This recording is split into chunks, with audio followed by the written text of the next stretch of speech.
అంతవరకు అన్నయ్య నారాయణ అంతవరకు అయిన తర్వాత మరలా వేదిక ఆర్యవైశ్య నేత కొణిజేటి రోసయ్య గారికి కొణిజేటి రోసయ్య గారికి కొణిజేటి రోసయ్య గారికి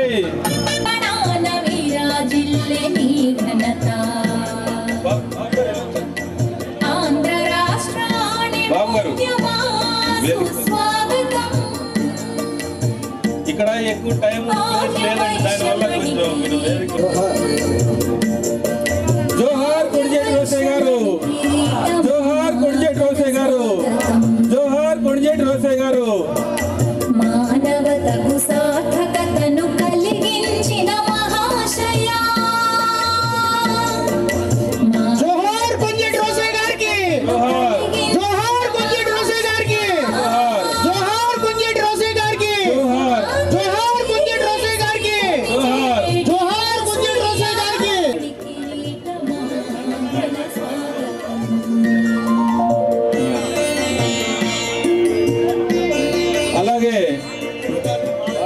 అలాగే తండ్రి గారిని సంస్కరించుకొని నమస్కరించుకోవాల్సిందిగా మా తరఫున విజ్ఞప్తి చేస్తున్నాం.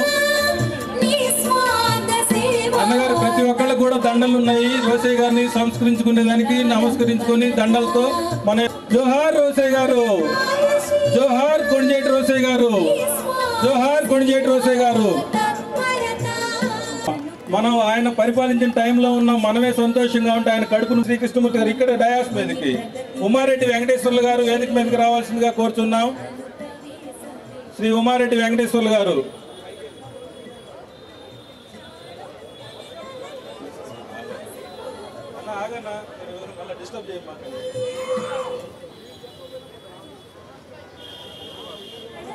కృష్ణమూర్తి గారు ఇక్కడ వరకు రావచ్చండి, పర్వాలేదు.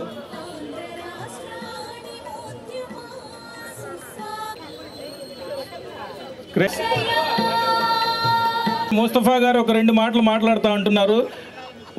వారికి కూడా నా హృదయపూర్వకంగా స్వాగతం పలుకుతాను. అలాగే కూడా హృదయపూర్వకంగా స్వాగతం. అలాగే పొన్నూరు శాసనసభ్యులు పార్లమెంట్ సమానికి కొత్తగా నియమించుకున్న మరి కిల్లా రోసయ్య గారికి కూడా హృదయపూర్వకంగా స్వాగతం పలుకుతాను. అలాగే హృదయపూర్వకంగా స్వాగతం. అలాగే మా సోదరి నూరి ఫాతిమా గారు, మరి కాంతారావు గారికి కూడా హృదయపూర్వకంగా, పెద్దలు బొమ్మిడాల కృష్ణమూర్తి గారికి కూడా పేరు పేరున నా హృదయపూర్వక నమస్కారాలు తెలియజేసుకుంటున్నాను. అలాగే ఈ గొప్ప కార్యక్రమానికి మరి నడుం బిగించి ముందుకు అడుగులేసినటువంటి ఈ విగ్రహ కమిటీ మెంబర్స్కి, హిందూ కాలేజ్ వారికి, మా ఎమ్మెల్యే గిరి గారికి మరొకసారి నా కృతజ్ఞతలు తెలియజేసుకుంటున్నాను. అలాగే ఇంత గొప్ప కార్యక్రమంలో మేము భాగమైనందుకు ఇది నా అదృష్టంగా భావిస్తూ ఉన్నాను.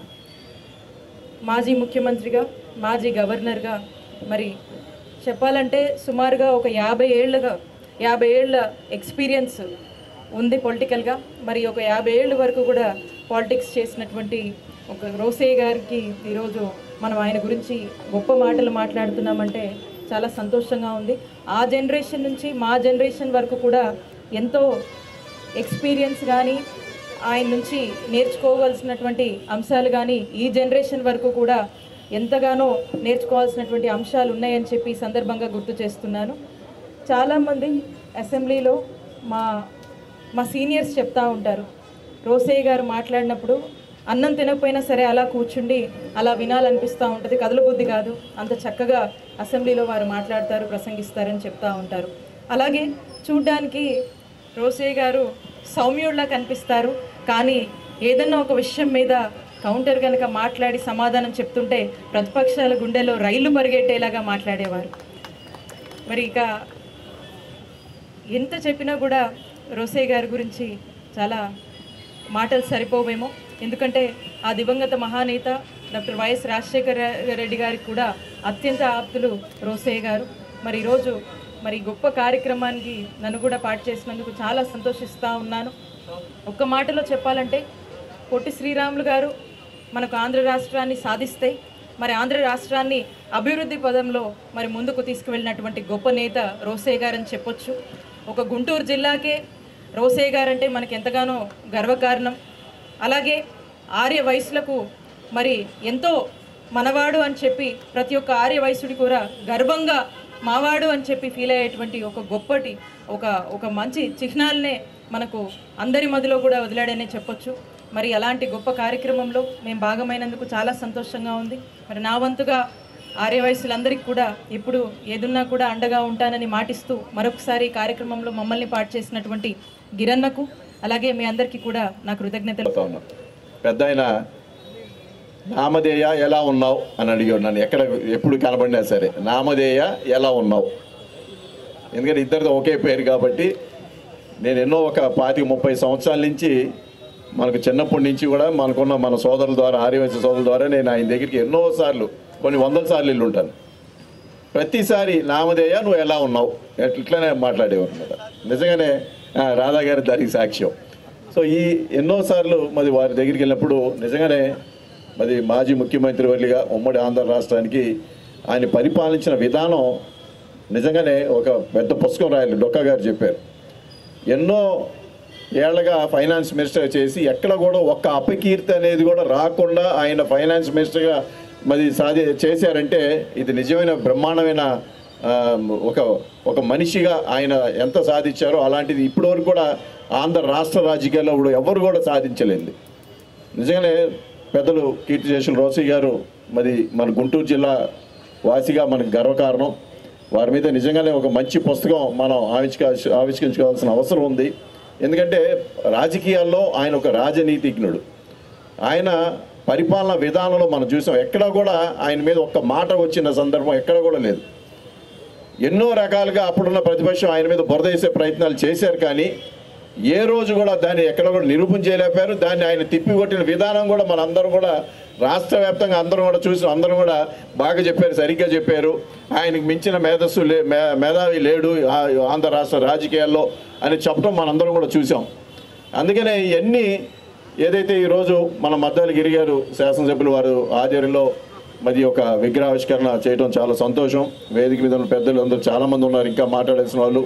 వారికి ఘనంగా నివాళులు అర్పిస్తూ ఆయన ఆశయాలు కొనసాగించడానికి మనందరం కూడా కృషి చేయాలని చెప్పి కోరుకుంటూ, ఈరోజు మహానుభావుడు రాజకీయ చిత్రపటంలోనే మచ్చలేనటువంటి నాయకుడిగా విద్యార్థి దశ నుంచే రాజకీయాల్లో ప్రవేశించి ఒక సామాన్య కుటుంబం నుంచి పట్టుదలుంటే కృషి ఉంటే తను నమ్మిన సిద్ధాంతం కోసం ముందుకు సాగితే జీవితంలో ఎవరైనా కూడా ఎదుగుతారు అని చెప్పడానికి నిదర్శనంగా సమాజం యావత్తు కూడా ఆదర్శప్రాయంగా తీసుకునే రీతిలో జీవితాన్ని కొనసాగించినటువంటి మహానుభావుడు డాక్టర్ కొణిజేటి రోసయ్య గారు.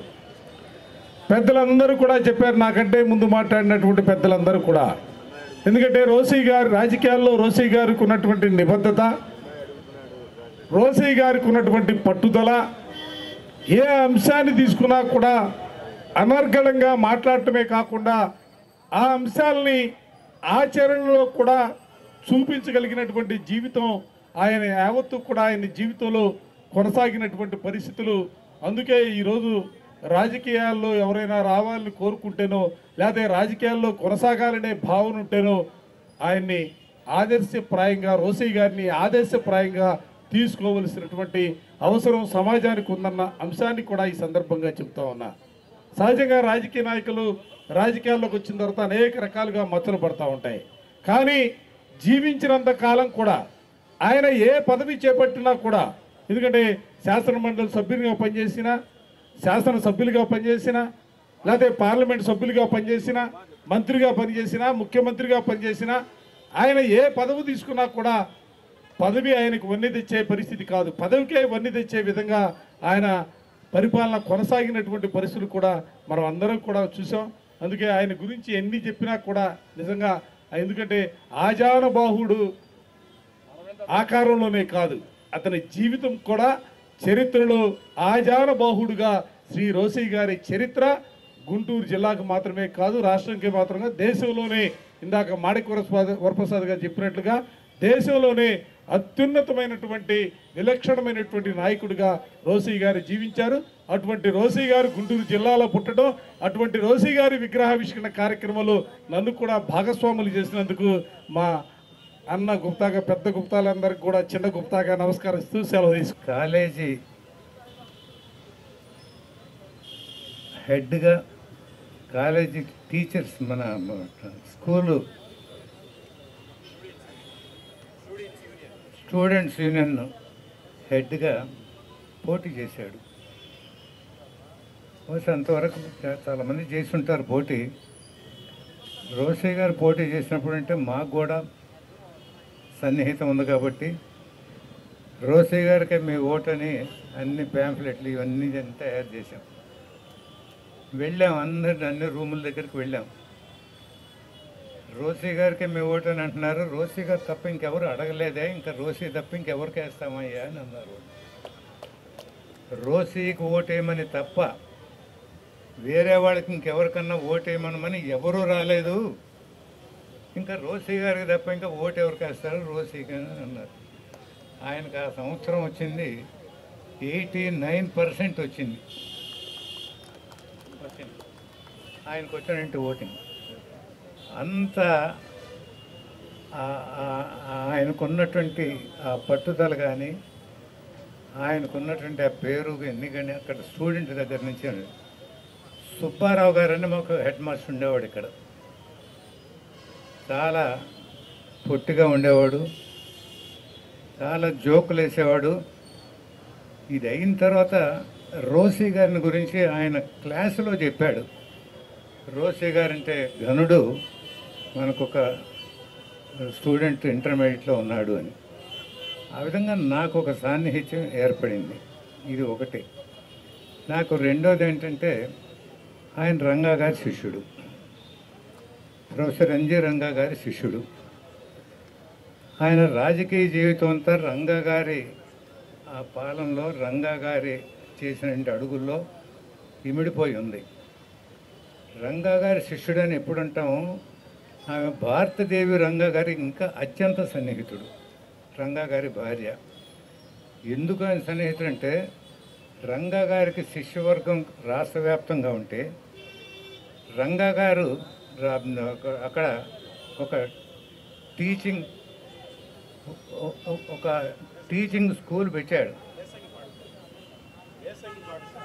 వేసంగి పాఠశాల అని ఒక స్కూల్ పెట్టాడు, పొలిటికల్ స్కూల్. ఆ స్కూల్లో బహుశా దేశంలో ఈ రాష్ట్రంలో ఉన్నటువంటి పెద్ద నాయకులందరూ అక్కడ స్టూడెంట్స్.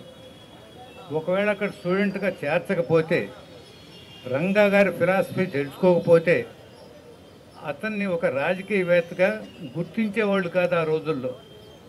అంతటి ఇది చాలా సన్నిహితమైనటువంటి, సున్నితమైనటువంటి ఒక అంశం ఏంటంటే, మీకు చాలామంది తెలిసి ఉంటుంది, రంగా గారికి సంతానం లేదు. రంగా గారికి సంతానం లేదు. అదేదో సహజంగా చాలామందికి సంతానం ఉండదు కదా, అటువంటి వాళ్ళలో ఒకరు అని అనుకోవచ్చు. కాదు, పెళ్ళైన ఇమ్మీడియట్గా వెంటనే భార్యాభర్తలు కూర్చొని మనకు సంతానం లేకుండా ఒక నిర్ణయం తీసుకొని దాన్ని పాటించుదామని అనుకున్నారు. ఎవరు కూడా అనుకోరు ఆ విధంగా, మనం అది పాటించుదాం అనుకున్నారు. రంగా గారిని ఎందుకు ఆ నిర్ణయం తీసుకోవాలి, నీ నిర్ణయం మీరు అన్నారు కాబట్టి తీసుకోవడానికి నేను సిద్ధం, మీకు సహకరించడానికి. కానీ ఏమిటి కారణం అన్నారు. కారణంలో ఒకటే, మనం ఈ రోజు నుంచి ఈ ప్రజల శ్రేయస్సు కోసమే కమిట్ అయ్యాము. ప్రజల శ్రేయస్సు మనం చూడాలి 100కి 100 పాళ్ళు. అంటే మనకి పిల్లలుంటే మనకు అటెన్షన్ అంతా పిల్లల మీద పోదు కానీ ప్రజల మీద పోదు. కాబట్టి మన ప్రజల మీద మన అటెన్షన్ 100% ఉండాలి అని అంటే, ఈరోజు కుటుంబ సభ్యుడిగా నాకు చాలా సంతోషంగా ఉంది. ఎందుకంటే మా నాన్నగారికి సంబంధించినంతవరకు అందరూ మిత్రులు, స్నేహితులు, శ్రేయోభిలాషులు అందరి సమక్షంలో ఆయన చదువుకున్న కాలేజీలో ఆయన విగ్రహ స్థాపన కార్యక్రమానికి చేపట్టినందుకు మద్దాల గిరి గారికి నా హృదయపూర్వక కృతజ్ఞతలు తెలియజేస్తున్నాను. అలాగే ఈ కార్యక్రమానికి అన్ని రకాలుగా సహకరించిన హిందూ కాలేజీ యాజమాన్యం వారికి కూడా హృదయపూర్వక కృతజ్ఞతలు తెలియజేస్తున్నాను. అట్లానే ఈ సందర్భంలో మద్దాల గిరి గారికి కూడా సహాయ సహకారాలు అందజేసిన ఆర్యవైశ్య ప్రముఖులకి, మిత్రులకి, స్నేహితులకి, శ్రేయోభిలాషులందరికీ పేరు పేరున నా కృతజ్ఞతలు తెలియజేస్తూ, పర్టికులర్గా బొమ్మడాల కృష్ణమూర్తి గారికి, మా వేణు గారికి, అట్లానే మా ఆంజనేయులు గారికి, పెద్దలందరికీ, పెద్దలకి, పిన్నలకి అందరికీ మరొక రోసయ్య గారి విగ్రహావిష్కరణ మరి ఈరోజు గుంటూరు నగరంలో జరుపుకోవడం చాలా సంతోషంగా ఉంది. మరి ముఖ్యంగా ఈ హిందూ కాలేజీ కోడల్లో జరుపుకోవడానికి ముఖ్య కారణం కూడా మరి వారి రాజకీయ జీవితం మరి ఈ హిందూ కాలేజీ నుండేనే స్టార్ట్ అయింది. మరి ఇక్కడ నుండే ఆయన అంచెలంచెలుగా ఎదిగి ఈ రాష్ట్ర ముఖ్యమంత్రులుగా అలాగే గవర్నర్గా పనిచేసి ఆ ఖ్యాతిని సంపాదించారు. మరి అందుకే వారికి గౌరవం ఇచ్చే విధంగా అలాగే హిందూ కాలేజీకి మరి ఇక్కడ ఈ విగ్రహాన్ని స్థాపించడానికి ముఖ్యంగా నేను హృదయపూర్వకంగా హిందూ కాలేజ్ కమిటీ వారిని కూడా హృదయపూర్వకంగా అభినందనలు తెలుపుతున్నాను. ఎందుకంటే అడగంగానే వారు కూడా మాకు సహకరించి ఇక్కడ విగ్రహం పెట్టుకోవడానికి ఏర్పాటు చేయడానికి కూడా వారు కూడా సహకారం, శివరాం గారు కానీ, కుటుంబరావు కానీ, జూపిడి రంగరాజు గారు కానీ, వాళ్ళ మెంబర్స్ అందరినీ కూడా నా హృదయపూర్వకంగా అభినందనలు, శుభాకాంక్షలు తెలియజేసుకుంటా ఉన్నాం. మరి కొంజేటి రోసయ్య గారి గురించి మరి మీకు మరి అందరికీ కూడా తెలిసిన నాయకుడు, తెలుగువాడు ఉన్నంతకాలం కూడా ఉన్నంతకాలం కూడా మరి మర్చిపోలేని మరపురాని వ్యక్తి కొంజేటి రోసయ్య గారు. ఒక రాజకీయవేత్తగా కాదు, మరియు ఎన్నో రకాలుగా కూడా ఆయన ఒక సంస్కర్తగా మనం లెక్కేసుకోవాల్సిన ఉంది.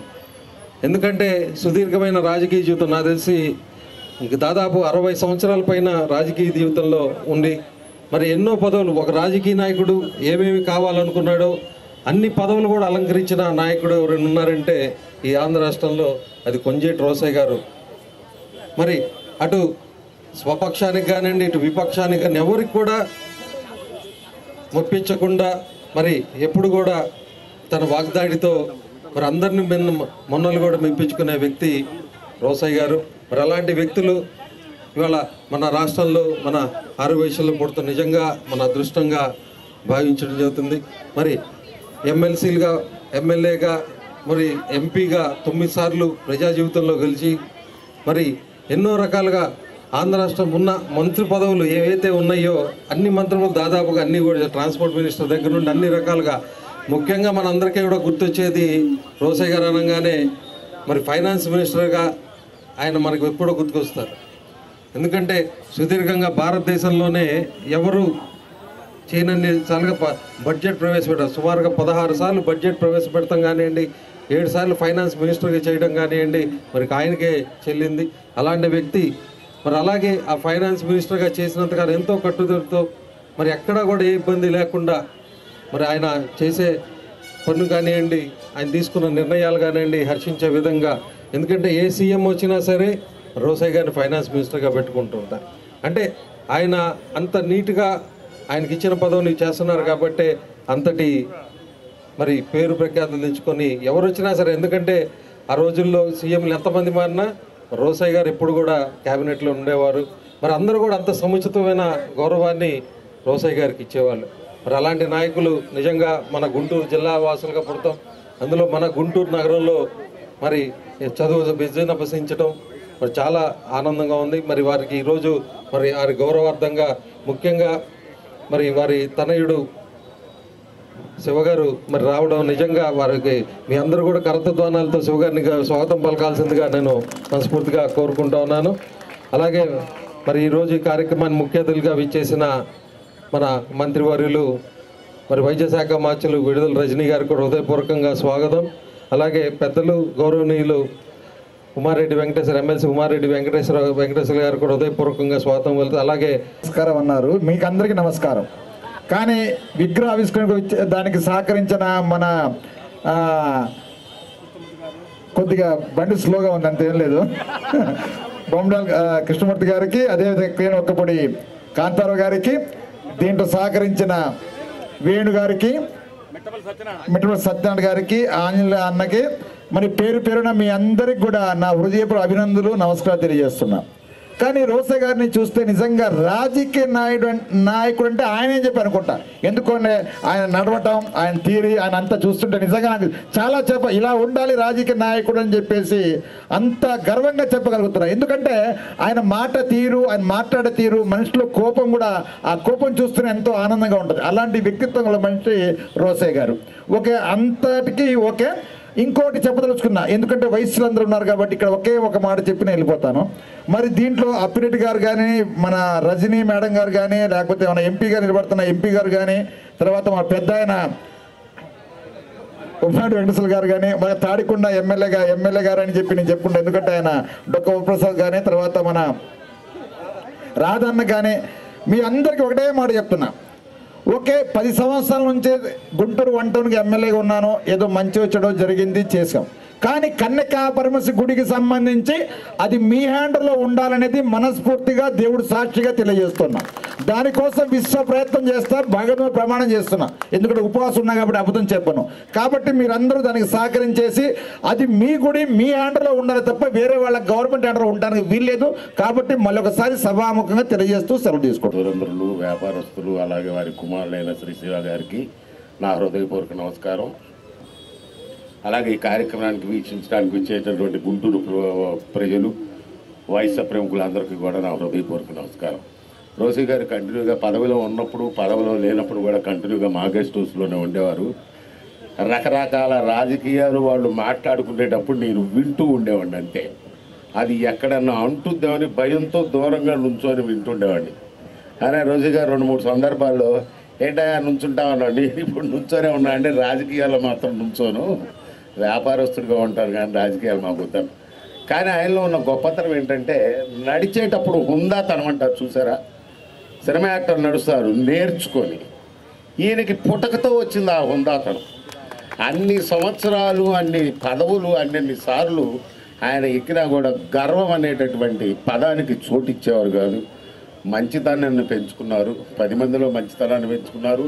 ఆయన నిర్వహించినటువంటి పదవులన్నిటికీ కూడా వన్నె వచ్చేటట్టుగా చాలా చక్కగా నిర్వహించారు. పదవిలో ఉన్నప్పుడు చాలామంది వస్తారు రైల్వే స్టేషన్కి రిసీవ్ చేసుకోవడానికి. 100-200 కార్లు, 1000-2000 మందో మనుషులు, జిందాబాదులు, నానా చండాల, నానా గందరగోళం అంతా ఉంటుంది. పదవిలో లేనప్పుడు ఎవడో ఉండడు, ముఠావిడ వచ్చి మన సూట్ కేసు తీసుకొని వెళ్ళాల్సిందే. అది మామూలుగా జనరల్గా ప్రపంచంలో జరుగుతున్న విషయం. కానీ అటువంటి సందర్భం ప్రతిసారి మా కారు వెళ్ళేది రైల్వే స్టేషన్కి రోజు గారిని రిసీవ్ చేసుకోవడానికి. పదవిలో ఉన్నప్పుడు కూడా 100 కార్లు ఉన్నా మా కారు ఎక్కడుందో చూసి హరే కృష్ణ అని చెప్పేసి మా కారు ఎక్కేవాడు. అది చూసి మనం నేర్చుకోవాల్సింది, నేర్చుకుంటే చాలా ఉంటుంది, నేర్చుకోకపోతే పెద్దగా ఏమి ఉండదు. అలాంటి మహానుభావుడు, అలాంటి గొప్ప వ్యక్తి మా కుల పెద్ద అయినటువంటి రోసే గారి విగ్రహాన్ని ఈరోజు కొద్దిగా లేట్ అయినా కానీ ఆవిష్కరిస్తున్న దానికి మన నద్దాల గిరిధర్ గారు ధన్యుడు. ఆయన ఇంత గొప్ప పని చేసినందుకు ఈ గుంటూరు ప్రజలందరూ కూడా ఆయన్ని చాలా చక్కగా అభినందిస్తున్నారు. అలాగే వయసు ప్రముఖులు ముఖ్యంగా గిరిగారు మరి ఎమ్మెల్యే సీట్ ఇస్తారో లేదో మాకు ఎవరికి తెలియదు, కానీ ఇస్తే ఇతడు గ్యారెంటీగా ఇంతకు ముందు కన్నా ఎక్కువ మెజార్టీతో వచ్చి గెలవడానికి ఆస్కారం ఉందని తెలియజేస్తూ ఇంత మంచి అవకాశం ఇచ్చినటువంటి మీ అందరికీ కూడా విగ్రహ ఆవిష్కరణకి మరి నన్ను పిలిచినందుకు ముందుగా గిరణ్కి నమస్కారాలు తెలియజేసుకుంటున్నాను. నిజంగానే రాజకీయంలో మా అలాంటి యంగ్ జనరేషన్ నేర్చుకోవాల్సింది చాలా ఎక్కువ ఉంది. దాన్ని నేర్పించడానికి వెనక్కి వెళ్ళి చూసుకొని ఎవరున్నారు, నిజంగానే వీళ్ళని ఫాలో అయితే మన రాజకీయ జీవితం బాగుంటుంది అని చెప్తే ముందుగా రోసే గారిని ఒక ఇన్స్పిరేషన్గా తీసుకొని, ఎందుకనంటే అందరినీ కలుపుకుపోయి అందరినీ అంటే రాజకీయాల్లో ఉన్నా లేకపోయినా కూడా సమానంగా వెనకాల నడిచే జనాలు బట్టి అర్థమవుతుంది ఆయనకి ఎంత ఫాలోవర్స్ ఉన్నారని చెప్పి. ఈరోజు నిజంగానే చాలా గర్వంగా ఉంది. మరి ఇలాంటి విగ్రహం, ఇంత పెద్ద విగ్రహం ఇక్కడ పెట్టినందుకు ముందుగా గిరణ్కి ధన్యవాదాలు తెలుపుకున్నా. ఎటు వెళ్ళినా ఎప్పుడు వెళ్ళినా కూడా రోసే గారిని తీసుకొని ఇన్స్పిరేషన్గా యంగ్ జనరేషన్ ముందుకు రావాలని, ఆయన అడుగుజాడలో నడవాలని మనస్ఫూర్తిగా కోరుకుంటూ మరి అవకాశం ఇచ్చిన పెద్దలందరికీ పేరు పేరున నమస్కారాలు తెలియజేసుకుంటున్నాను. ఆయన ఏం మాట వాడాడంటే అందరూ వైశ్యాసంతా ఆ బుక్లో ఆ పేజీ చదవాలి కనీసం, లేకపోతే నేను ఫోటో స్టార్ట్ తీసి పెడతాను. వైశ్య కమ్యూనిటీ ఇండియా ప్రాస్పరస్కి చాలా కృషి చేశారు. అంటే భారతదేశ గొప్పతనానికి అభివృద్ధికి చాలా కృషి చేశారు వైఎస్ఆర్. జైనిజం బుద్ధిజం రావడానికి దే పేవ్డ్ ఎ పాత్, ఒక మార్గాన్ని వేశారని చెప్పారు. దానిలో ఆయన దిర్వరే కింగ్స్ అని చెప్పాడు. అలాంటి కింగ్ రోసే గారు. అంటే ఎక్కడో ఆ జీనాలజీలో ఉంది, ఆ వారసత్వంలో ఉంది రాజరికం. అలాంటి రోసే గారు అన్నమాట. రోసే గారితో నాకు చాలా అనుబంధం ఉంది. రోసే గారు ఇందాక ఎవరో అన్నారు, పదవి లేనప్పుడు కూడా నేను గుంటూరు తీసుకొచ్చా ఆయన. జాషువా మీటింగ్కి రావాలి సార్ మీరంటే ఆయన వచ్చాడు, వణుక్కుంటూ వచ్చాడు. చాలా డిఫికల్ట్ సిచ్యువేషన్లో వచ్చాడు, నా కోసం వచ్చాడు. అయ్యా జాషువా గారితో నాకు మంచి సంబంధాలు ఉన్నాయి, అందుకని వస్తానని చెప్పి వచ్చాడు. గాంధీ గారి జయంతి కార్యక్రమం అంటే ఆయన చాలా, అంటే అప్పటికి గవర్నర్ కూడా అయిపోయింది. అట్లా 4-5 ఫంక్షన్కి వచ్చాను నేను, బిల్సింగ్ ఫంక్షన్. ఆయనకి చాలా ఇంట్రెస్ట్, అకాడమిక్ ఇంట్రెస్ట్ ఉంది, బిజినెస్ ఎంకరేజ్ చేస్తాడు, పొలిటీషియన్ ఎంకరేజ్ చేస్తాడు. అట్లా అందరిని ఎంకరేజ్ చేస్తూ ఒక అందరిలో నారుకులాగా ఉంటూ రాష్ట్ర రాజకీయాల్లో తనదైన ఒక ముద్ర వేసినటువంటి వ్యక్తి రోసే గారు. రోసే గారు ఎంత అడ్మినిస్ట్రేటర్ అంటే, గుంటూరు జిల్లాలో కాంపిటీషన్ ఉంది బాగా. ఆయన ముఖ్యమంత్రి అయిన తర్వాత ఫస్ట్ తీసుకొచ్చింది నేనే. పేరేచర్లో మీటింగ్ పెట్టాను ముఖ్యమంత్రి అయిన తర్వాత. పెద్ద మీటింగ్ పెట్టి అక్కడే వెళ్ళిపోయాడు. అరేంజ్ చేసి దిగిన తర్వాత నేను పెద్ద లిస్టు చదివాను, నాకు అది కావాలి ఇది కావాలి మా కాన్స్టిట్యున్సీకి ఇది కావాలంటే ఆయన కంక్లూజన్లో ఏం చెప్పాడంటే, మిత్రుడు వరప్రసాద్ గారు మీ నియోజక అభివృద్ధి కోసం చాలా అడిగాడు, కానీ రాష్ట్ర ఆర్థిక పరిస్థితి బాగాలేదు, అందువల్ల నేను ఇవ్వలేను అన్నాడు. కానీ నేను సార్ కొన్నైనా చెప్పండి సార్ బాగుండదు అంటే, లేదు నీకేం కావాలో అది చేస్తాను. తర్వాత ఆయన వెళ్ళిన తర్వాత, అంటే హైదరాబాద్ వెళ్ళిన తర్వాత దానిలో అన్నీ వెరిఫై చేసి, నా డిమాండ్స్ అన్నింటిలో, నా రిక్వెస్ట్ అన్నింటిలో వెరిఫై చేసి ఇంపార్టెంట్ వైటల్ ఇష్యూస్ని అడ్రస్ చేశాడు ఆయన. వెంటనే జీవోస్ ఇష్యూ చేసి, అంటే బహిరంగంగా గొప్ప కోసం అది చేస్తా ఇది చేస్తా అని రాజకీయ నాయకులు చెప్తూ ఉంటారు. కానీ రోసే గారు గాలి కొడితే పడే మనిషి కాదు. పొగడ్తలకి ఆయన దగ్గర చెల్లవు. ఆయనకు సార్ మీకు ఎంత సన్మానం చేసినా ఏం చేసినా ఆయన ఏమి ఊరికినే ఇవ్వడు. ఏది ప్రజలకు అవసరం అది మాత్రం ఇస్తాడు. అంత దురదృష్టం. నేను ఇంకోటి చెప్పను, వైద్య ఆరోగ్య శాఖ మంత్రి గారు ఉన్నప్పుడు చెప్తాను. నేను వైద్య ఆరోగ్య శాఖని ఇంతవరకు నాకున్న ఒక 30 years పొలిటికల్ అబ్జర్వేషన్లో రోసే గారిలాగా నిర్వహించిన మంత్రి గారు లేరు. It is very difficult sir. ఆ శాఖే కష్టమైంది. చాలామంది ఆర్థిక శాఖ గురించి చెప్తారు, కానీ ఆర్థిక శాఖ నిర్వహణలో కొన్ని జాగ్రత్తలు తీసుకుంటే బాగుపడుతుంది. వైద్య ఆరోగ్య శాఖ చాలా డిఫికల్ట్, అది చాలా కాంప్లికేటెడ్. ఇప్పుడు చాలా కంట్రోల్లోకి వచ్చింది. అప్పుడు డాక్టర్స్ ఉండేవాడు కాదు, నర్సెస్ ఉండేవాడు కాదు, మెడిసిన్స్ ఉండేవి కావు. చాలా ఉద్యమాలు, ఆందోళనలు, ఇవన్నిటిని కూడా కంట్రోల్ చేసి వైద్య ఆరోగ్య శాఖని దేశంలో బెస్ట్ శాఖగా నిర్వహించిన వ్యక్తి రోసే గారు. అంత అడ్మినిస్ట్రేటర్. అందువల్ల రోసే గారి గురించి చెప్పుకోండి, ఎన్ని పేజీలు అని చెప్పుకోవచ్చు, ఎన్ని విషయాలని చెప్పుకోవచ్చు. బహుశా మన గుంటూరు జిల్లా నుంచి జాతీయ రాజకీయాల్లో బాగా గుర్తింపబడిన వ్యక్తులు ఇద్దరే, ఒకళ్ళు బ్రహ్మాందరెడ్డి గారు, రెండు రోసే గారు. జాతీయ రాజకీయాల్లో కూడా గుర్తింపున్న వ్యక్తి. చాలా నేర్పరి, మాటల్లో చాతుర్యమే అనుకుంటారు కానీ రాజకీయ నేర్పరి. చాలామంది రోసే గారు కోమట్లు కదా భయస్సుడు అనుకుంటారు, కానీ గుండెలు తీసిన బంటు ఆయన. ఎవరిని లెక్క చేయడు ఆయన. ఊరికి అటు నటిస్తాడు, స్టెప్ వెనకేసిన నటిస్తాడు ఆయన. కానీ ఆయనకున్న ధైర్యం ఏ మగాడికి లేదు. ఏ పెద్ద పెద్ద 100 మటలు చేసేవాడికి కూడా ఉండదు. అంత గుండె ఆయన, పెద్ద గుండె ఆయన. పైకి మాత్రం ఏదన్నా మాకు ఎందుకయ్యా వయసులకి ఎందుకయ్యా ఊరికి అంటాడు, అంతేగాని లోపల అంత గుండెని నేను చూడలేను రాజకీయాలు. అంత గుండె, అంత మనగాడు, అంత ధైర్యం. రాష్ట్ర రాజకీయాల్ని ఎంత డిఫికల్ట్ సిచ్యువేషన్ నడిపించాడంటే అంత డిఫికల్ట్. జయలలిత చీఫ్ మినిస్టర్ ఉంటే మేమందరం ఆయన ప్రమాణ స్వీకారానికి వెళ్ళాం, ఆయన గవర్నర్గా. జయలలిత గారు వస్తుంటే అందరూ ఎమ్మెల్యేలు, మంత్రులు కాళ్ళ మీద పడతా ఉన్నారు. అంత కమాండ్ జయలలితకి. ఆ కారు ఇట్లా స్టెప్ పెట్టి మొత్తం పడిపోయారు, కాళ్ళ మీద పడిపోయారు. అంత మంత్రులు ఇంత పడిపోతా ఉన్నారు. రోసే గారు గవర్నర్ ఉన్నంత కాలం జయలలిత గారు ఆయన కంట్రోల్లో ఉంది, కానీ జయలలిత కంట్రోల్ అవ్వలేదు. అంటే జయలలితను కూడా, ప్రైమ్ మినిస్టర్ కూడా కంట్రోల్ చేయలేని జయలలితని రోసే గారు కంట్రోల్ చేశాడంటే ఆయన అంత నేర్పరో మనం అర్థం చేసుకోవాలి.